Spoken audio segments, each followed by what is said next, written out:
The World Trade Organization replaces an earlier organization, GATT.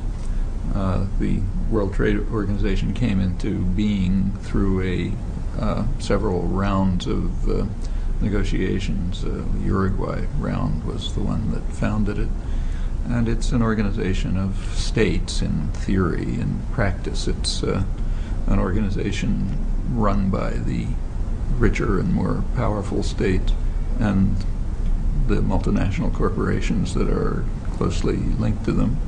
And it's the arrangements at the Uruguay round were set up. They're kind of a mixture of liberalization and protectionism, carefully crafted to ensure the wealth and power of the more privileged sectors that basically run it. So there are many strongly protectionist elements, and there are other liberalizing elements, and they're crafted in the interests of the founders. And you can see it by, say, comparing comparing the rules that were set up in the GATT system. So the United States is obviously the most powerful by far. So back in the 1950s, the U.S. insisted on various protectionist devices for agriculture and textiles and so on. Right now, it happens that the U.S. is in a position where its own agribusiness and biotechnology will gain at the cost of others if those barriers are reduced. So therefore, the World Trade Organization changes the system so as to favor liberalization of, say, genetically engineered foods and so on, because that's in the interests of U.S. producers. 30 years ago, it was the other way around. The multi-fiber agreement, which is a highly protectionist element that blocks production from the poor countries through tariffs, that stays. I mean, theoretically, it's going to disappear sometime, but it stays. However, the most extreme protectionist element that was introduced, again, at the insistence of the United States and agreement of the other rich countries, is what's called intellectual property rights, which is not only highly protectionist, but is designed to prevent development and innovation, to ensure that that the technology of the future in pharmaceuticals, software, etc., will remain in the hands of the huge publicly subsidized corporate systems of the West, primarily the U.S., but others too, instead of being freely available. And various measures were introduced to which are, as I say, not only highly protectionist, but designed to prevent growth and development. So, for example, the institution of what are called product patents instead of process patents is quite significant. That means that if, say, Merck Pharmaceutical develops some technique to produce a drug, under process, you could, under the earlier regime, patent the process. But if somebody figured out a smarter way to make it, you couldn't patent the product. They could make it that smarter way. Suppose, say, in India or Brazil or somewhere, they figured out a cheaper way to make it, they could do it. Now that's blocked too, in an effort to prevent progress and development, but to increase profits through protectionist measures. This is now having a big issue, primarily because of things like, the AIDS epidemic in Africa, the spread of malaria and other things. All the drugs are priced out of sight because they're not being sold at market prices. They're being sold at highly inflated prices due to the monopolistic protectionist measures introduced through the World Trade Organization arrangements. And there are many things of this kind. Where the other crucial aspect of the Uruguay round is that it extends further something which has been going on for some time, and that is the transfer of rights, all rights, in fact, away from people and into the hands of corporate entities. So early in this century, corporations were, by judicial activism, granted, not legislation, granted the rights of persons. So they became persons. Of course, they're not persons. They're collectivist entities. They're actually private tyrannies is what they amount to. But they were given the rights of persons. It's a great attack on classical liberalism, on the theory that rights inhere in people. But now these new arrangements extend that. So under the World Trade Organization rules, and not only them, corporations have rights way beyond people. For example, you and I don't have the right to, say, sue Canada if Canada is doing something we don't like. But the Ethel Corporation has the right to sue Canada if Canada's blocking distribution of some probably carcinogenic additive that they're producing. And similarly, all sorts of such arrangements. And these conflicts, if they come to arbitration under World Trade Organization rules, the arbitration is designed so that the corporations always win. In effect, I mean, let's say that, but that's what it comes down to. The arbitration is not a judicial proceeding. It's not public. There's no adversary proceedings, nothing like that. It's a secret proceeding carried out by what are called trade experts.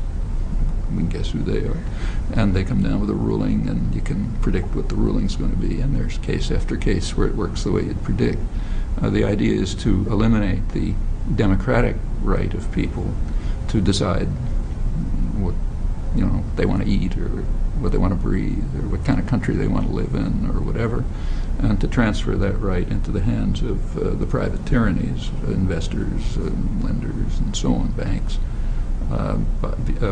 under the guise that this protects trade. Now, trade may be good or may be bad, but it's not a fundamental value. It's not a fundamental human right to have international trade by General Motors. Maybe it's good, maybe it's bad, but to elevate it to the rank of rights is ludicrous. It's whether it's good or bad is an instrumental question. The question is, how does it affect people? And that turns out to be pretty complicated. But if it's raised above all other values in this highly nuanced way, so sometimes protectionism insist on protectionism, sometimes you insist on freedom of investment, freedom of capital flow, all depending on who benefits. Then of course it's a major attack, and intended as a major attack on human rights, on democracy, on the rights of peoples to decide what they want. So for example, if Europeans decide, let's say, we don't want to be experimental subjects, they don't have that right anymore. So for example, suppose that the biology department at MIT told you, you're going to be an experimental subject. We want to fiddle around with your brain or something. Supposedly, you're supposed to have the right to say, well, I'm sorry, I don't want to be an experimental subject. But the World Trade Organization rules are designed so you don't have that right. So, for example, if Europeans decide, look, we don't want to be experimental subjects with genetically modified foods because just too much uncertainty and nobody knows what's going to happen, and we don't want to be experimental subjects. We would like to make our own decision. Well, that is a right that's taken away under these rules. The corporate Monsanto, for example, can bring a case to the World Trade Organization and claim interference with their divine right to invest and trade freely. And that goes to a secret panel, which, of course, decides in favor of the corporations. Now, then the U.S. is permitted to retaliate. That's the way it works, and that's supposed to show that everybody's equal. So, for example, if Haiti, let's say, brings a case against the United States for dumping chicken parts in Haiti and destroying the chicken parts industry, as the U.S. does, in fact, and it destroys it. They can bring a case. They can use anti-dumping rules to prevent the United States from doing this, and they can, to punish the United States, for example, they can close off the Haitian market, which will really hurt the United States badly, and the United States can do the same to them. Well, okay, we know how that's going to come out. So the U.S. can impose penalties on Europe and it can impose penalties on Haiti and Kenya, and they can do it back to us. But this isn't even a joke. Beyond this last point about this, the evolving rules, which are in the World Trade Organization and other arrangements, give corporations what are called the right of national treatment, meaning if General Motors operates in Mexico, they have to be treated like a Mexican business. On the other hand, that's a right that human beings don't have. So if a Mexican comes to New York and says, I'd like to have national treatment, don't have to say what'll happen. It's another respect in which the system is designed so that human rights are marginalized in favor of the rights of private tyrannies within a complicated way. And certainly one might ask why this whole organization is needed at all. Is it doing anything that GATT wasn't doing? I mean, during the GATT period, which is since the Second World War, in the 1950s and the 1960s, trade growth increased fast. In fact, it increased faster than it's been increasing in the last 20 years. And that was just a different arrangement, of the powerful states, but not this one. There's no particular reason to believe that this was needed for anything except to ensure and enhance the rights of the designers, the rights and power of the designers in ways of the kind that I've mentioned. I mean, the linkage between the powerful states and the wealthy corporate structures is very tight in all sorts of ways. And state power is, especially in the last 30 years, has been designed in order to extend to diminish the rights of people and to extend the rights of private power. It's done in lots of ways. I mean, for example, liberalization of capital flow, which is maybe the most important decision of the last 50 years in international affairs. In the early 1970s, primarily through U.S. initiative, but other major powers came along. There was a breakdown. The Bretton Woods system, the post-war international economic order, was essentially dismantled. That order was crucially based on the right of states to control capital flow in and out, and relatively fixed exchange rates, so you don't have speculation against currencies. That was dismantled. There are a lot of reasons for it, but in any event, it was a decision to dismantle it. It wasn't a law of nature. And as it was dismantled, it had the expected effects. One effect was that it slowed down. It was correlated with. I should say nobody understands the international economy enough to be able to use cause-effect terminology. All you can talk about is what happened. So there's no good models of financial markets and so on. But what happened was, as was predicted, in fact, by the founders of Bretton Woods around the 40s, that it slowed down growth, productivity, increased inequality, slowed wages down, and so on. It had these general negative macroeconomic correlates and probably consequences. But the other effect was not even in question. The founders of Bretton Woods, it was at that time the U.S. and Britain, recognized clearly that free capital flow would undermine democracy. I mean, that's almost trivial. If investors and banks and so on can move capital in and out of a country freely without constraints, they can set policy. They basically determine policy. They're what's sometimes called a virtual parliament. Like if some country's trying to say stimulate its economy or to carry out what investors regard as irrational policies, like say improving health or education or something like that, protecting the environment, well, you can punish them. Just defund the country. Drive up interest rates by pulling out money, which will slow down the economy and lead to a recession, and in effect terminate the policies.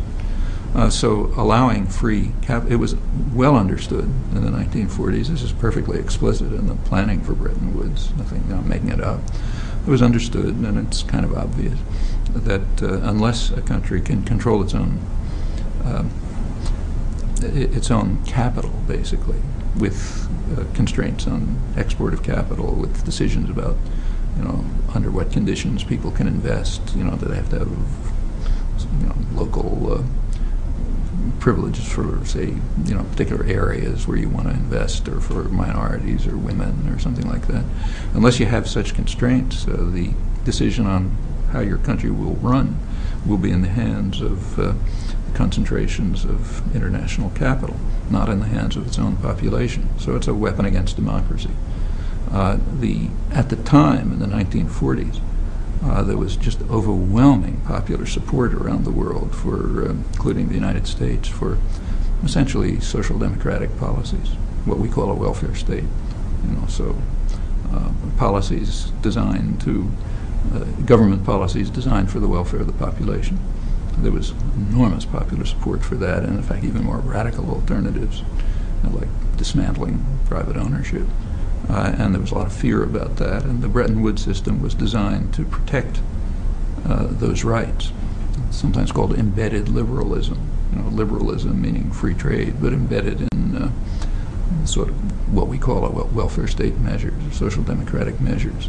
And of course, ever since then, the business world and the governments which are close to it have been trying to dismantle that system, naturally. And they've been doing it in all sorts of ways. But the elimination of the constraints on the liberalization of capital flow was a big change, and it had the predicted effects. You can see it all over the world, from the United States, Britain, Germany, Sweden, third world. It's just a disaster. The welfare state measures are declining in the interests of concentration of wealth. The United States is a pretty clear case. This was always a very limited welfare state by international standards, like it's the only industrial country with no health care system, for example. But it had, there were measures, kind of New Deal style measures, and they increased in the 60s. But since the early 70s, they've been taken apart to a large extent. People are fighting for them and maintaining a lot of them, but they're considerably weakened, and you can even see it in just wages. So, for example, for the majority of the population, wages have either stagnated or declined since the early 70s. What wealth has been produced is much more highly concentrated than in the past, and a lot of it's kind of shaky. It's stock market inflation, it's asset inflation. But there are similar effects throughout most of the world. For the third world, it can be catastrophic, and often is. And those are the natural, expected, anticipated, and certainly planned effects. Not too surprising to see them happen. The World Trade Organization is, part of this much more general system. Its design is to exalt the right to invest and to trade as the most supreme human value, but carefully nuanced, so there are strong protectionist elements, and to subordinate everything else to that. Well, no wonder that a huge number of people around the world don't like it. You can't take global polls, but probably the majority, in places where you can take polls, it's the majority of the population is opposed, for good reasons.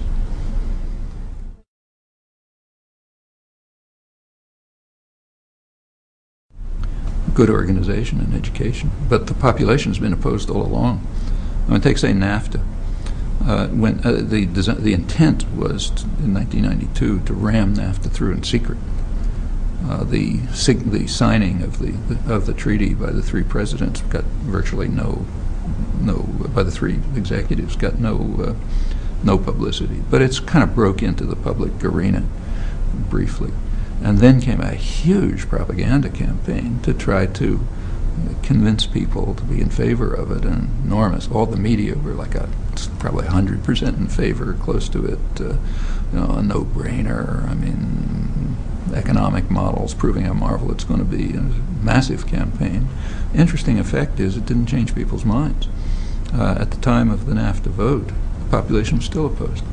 They didn't know why, for the most part, because there was no discussion, or In fact, one of the most striking things is that the position of organized labor was never made public. I mean, labor did have a position, an official position, but it was never publicized. In fact, to this day, it hasn't been made public. Rather, they were kind of denounced as, crude, vulgar nationalists with the bullying tactics and so on. Denounced from what's called the left, like people like Anthony Lewis in the New York Times. But their actual position was never made public. And their actual position was quite constructive, in fact. It makes sense to go back and read it, but it never reached the public. They never heard about it. In fact, maybe even more remarkable in a way, Congress had, it's since been killed, but it had an independent research bureau, the Office of Technology Assessment, and they had an analysis of NAFTA, which was very critical. They predicted that it would be harmful to the populations of the three countries and suggested a redesign in ways which would be beneficial not just to investors but also to people. And in fact, their position was very much like the labor position, but that was suppressed too. As far as I know, it still hasn't been made public. But despite the attempt to conceal to suppress any debate or discussion, and to keep people basically in the dark, even of not knowing major positions, nevertheless, public opposition continued, and it was still a majority at the time of NAFTA. Same in Canada. Mexico's a dictatorship, so you can't really be sure what public opinion was. But there were large-scale protests, not just of the general population, but business protested because middle-sized business recognized they're going to get wiped out, and so on. Very little of that was ever reported here. So it was true of NAFTA, and it's been true of every trade agreement since. It must have been, fall of '97, I guess, when they tried to ram through fast track. Again, there was close to 100% support, elite support, media, business, and so on. But they could not get it through. And the reason they couldn't get it through was described sort of ruefully by the Wall Street Journal, who was, of course, strongly in favor of it. They said that the opponents of fast track have what they called an ultimate weapon, namely the population's opposed. And we haven't quite figured out how to deal with that PR problem. So people were banging on the doors of their local representatives and demanding they vote against it. And finally, it was voted down even by people in Congress who were in favor of it because of constituent pressure, without anything much of an articulate voice. And the same thing happened shortly after with the multilateral agreement on investments. It was intended to be kept secret. It was negotiated for several years in virtual secrecy. It wasn't really secret, so the business world knew all about it and was publishing monographs and so on. The newsroom certainly knew about it.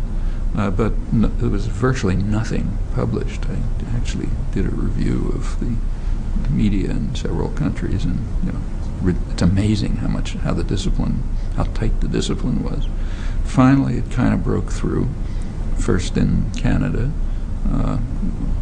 through the internet and in other ways, and there was as soon as it got known at all, within months, there was a very substantial protest, grassroots organizations and activists and so on, and they forced the OECD to back down on it.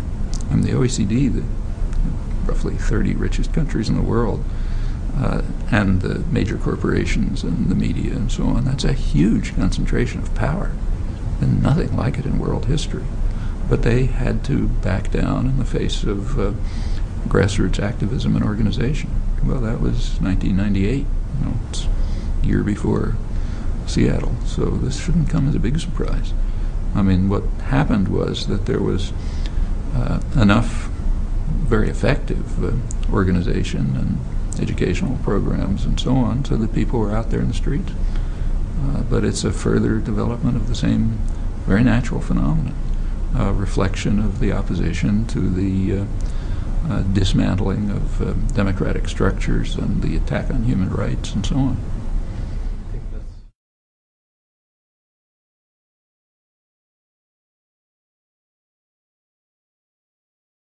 What has to be done is to build on it. I mean, the corporate power and state power isn't going to go away, isn't going to go home. They're going to continue trying to implement the same decisions. The Seattle protests did bring together a very dramatically a wide range of constituencies, international, domestic, and so on, which have rarely had to do anything with one another before. If that can be used as a basis for constructing a really powerful international popular movement of many coming from many different parts of society, that can really be a way of changing a lot of things, not just the WTO, but lots of more fundamental things.